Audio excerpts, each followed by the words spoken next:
What's up, guys? Welcome back to my channel. Welcome back to another video. Today's video is going to be on how I healed my relationship with food.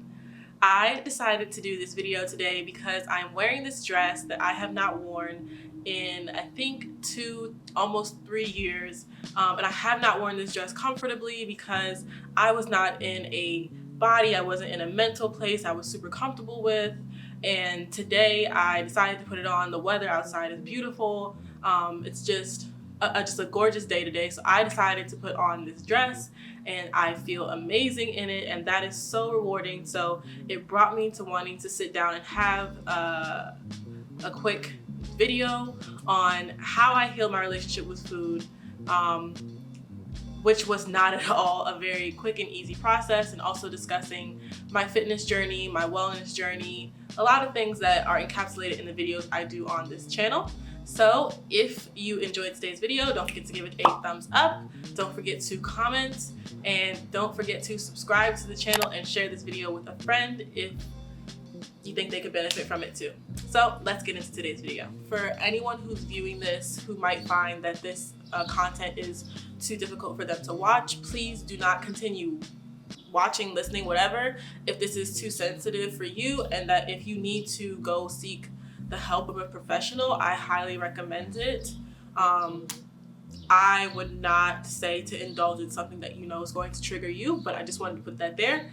I'm not saying any of this to trigger anyone. I'm simply sharing my experience with food and how I've healed it. And that might be different for you with your journey with food and your relationship with food as well. So this dress that I'm wearing right now, you can see kind of partially, not much, kind of difficult to see it, but it's cute. I'm cute in it, okay? I don't feel like adjusting the camera, so I'm not doing that. But anyway, I am finally wearing this dress. I feel amazing today. I feel vibrant. I feel like all the synonyms of the word vibrant. It has been hard. It has been this has been more than these past 3 years of relearning my relationship with food and relearning my relationship with my body. It's been more than the past 3 years.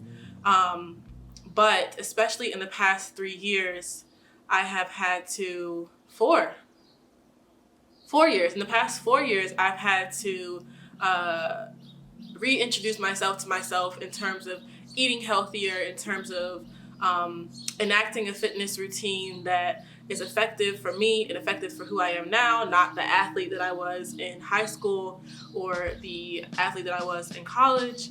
And it has been very difficult. It's been very trying, but it's also been very rewarding. So to give you guys some backstory, in 2016, I studied abroad in Spain, and that was my junior year of college. At the end of my study abroad journey, I contracted a stomach virus that had me hospitalized for about 2 weeks. And at that time, I weighed in around 178-ish pounds, which is a typical normal weight for me. I'm not very small. If the scale wants to say whatever, I have a lot of muscle mass, and there's that, and so that weighs more for me. I was perfectly comfortable with my body, perfectly happy where I was, but wound up hospitalized, and from having that virus, lost a lot of weight over the course of the 2 weeks. I came back after studying abroad, and wow, look at the sun. Anyway, focusing.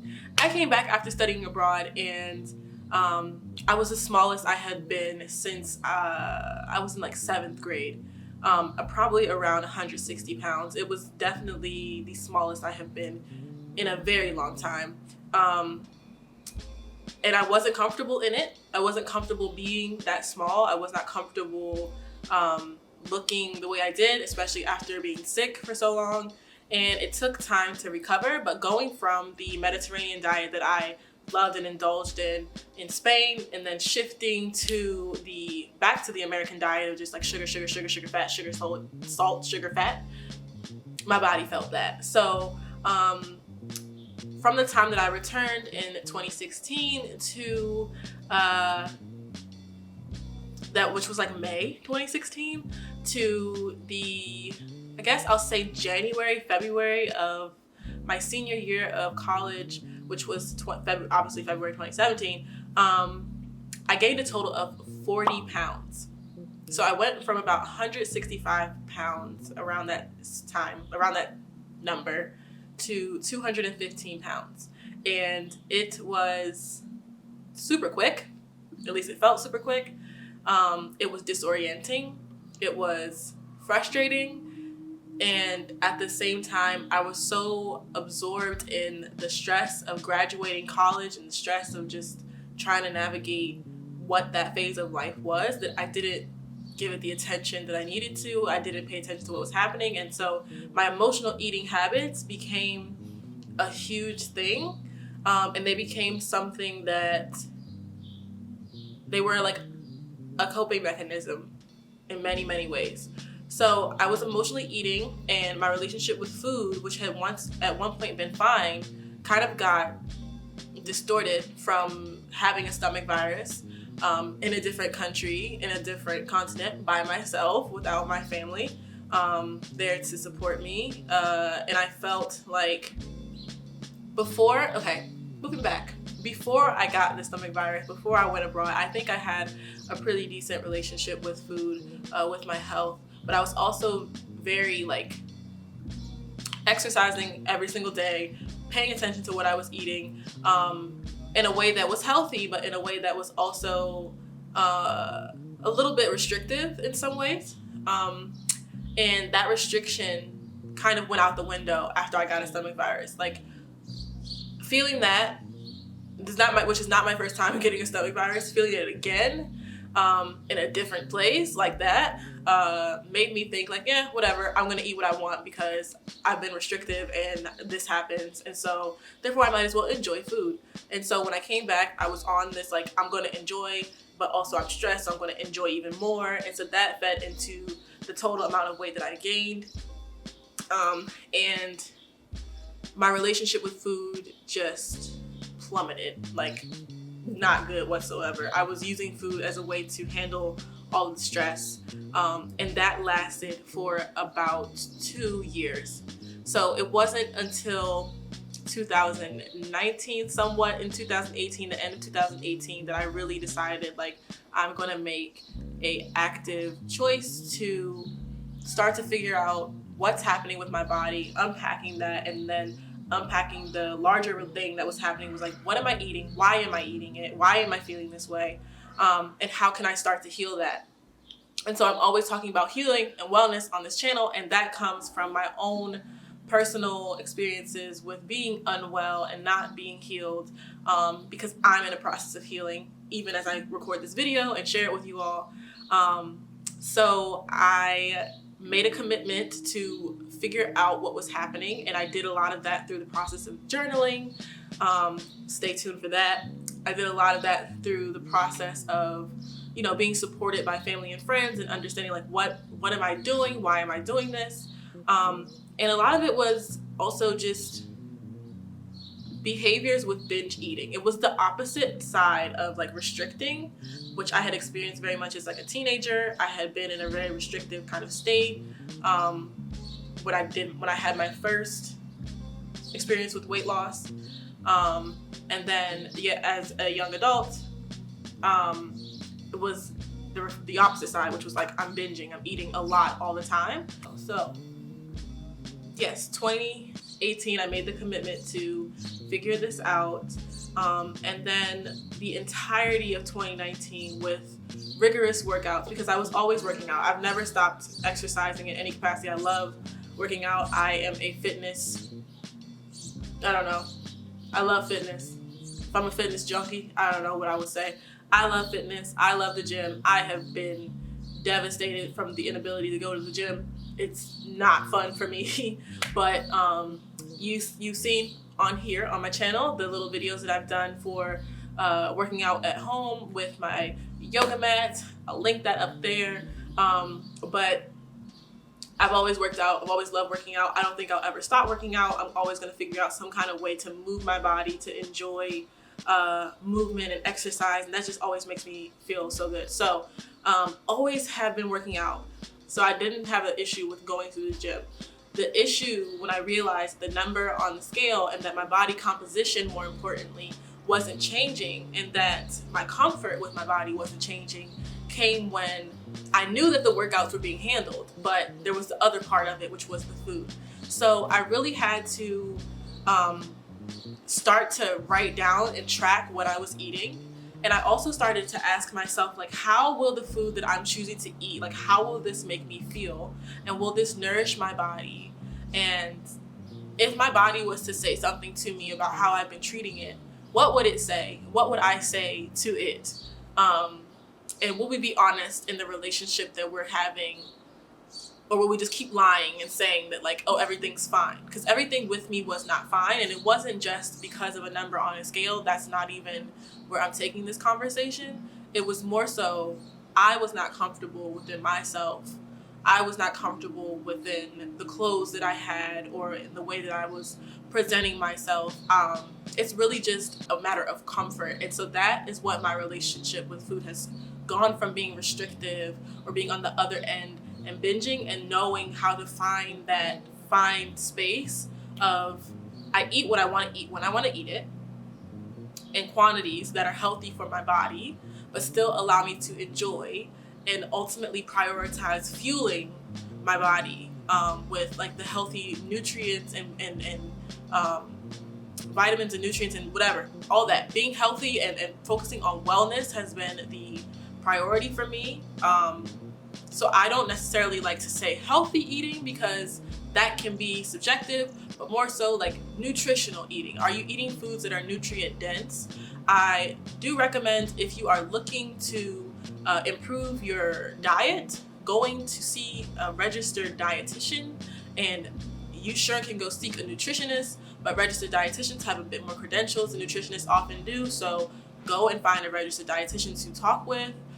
That can help you. I didn't personally do this, but if you're looking for a professional, that is a recommendation. I did this through really being honest with myself, being brutally honest with myself, and having to find the things that were triggering me, the things that were causing me to, oh, I'm upset from some one thing that happened today. I'm going to Popeyes, or I'm upset. I'm going to eat a whole bag of chips and 6 donuts, like whatever it was. That was like the food was the reason I was trying to get out all the frustration. So I started to limit myself in not bringing things into the home. I was still bringing the stuff into the home. Like if I wanted a bag of chips, the chips was in the home, but more so portioning, and then asking myself, checking with myself and saying like, okay, you ate that one portion, it made you feel a little bit better. How do you feel about getting a second portion? Really getting a portion, putting it away, and then having to know that I'm too lazy to get up and get more.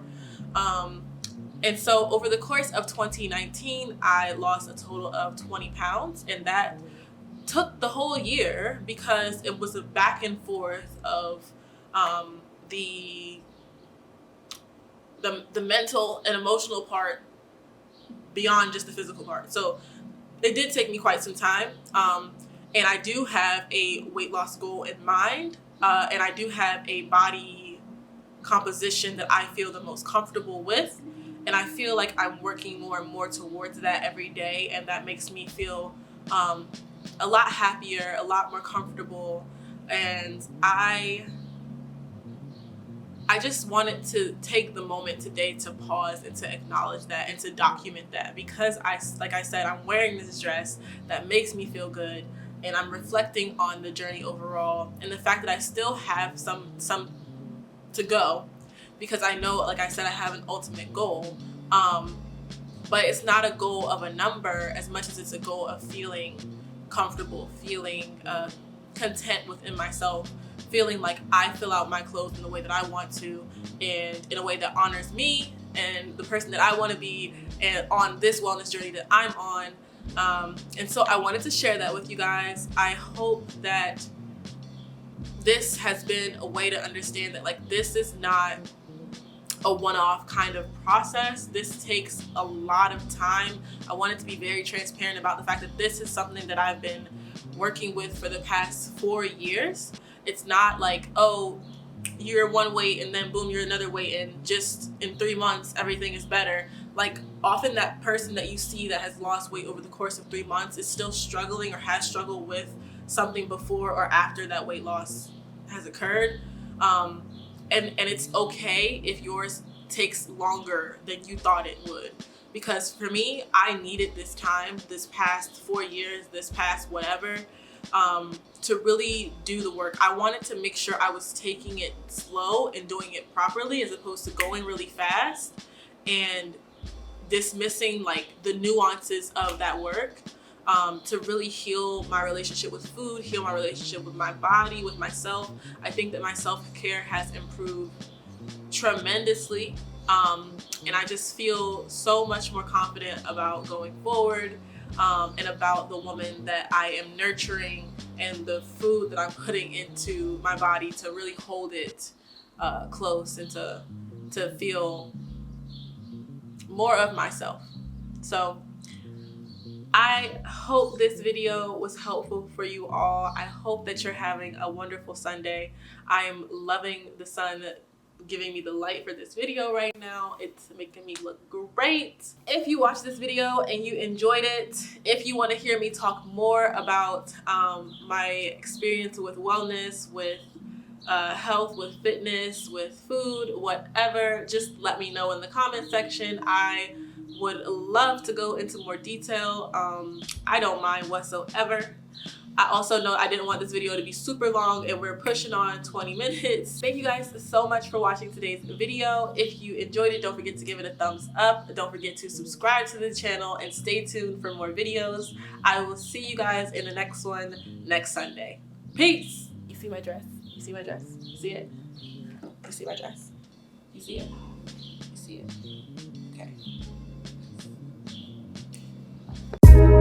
Okay.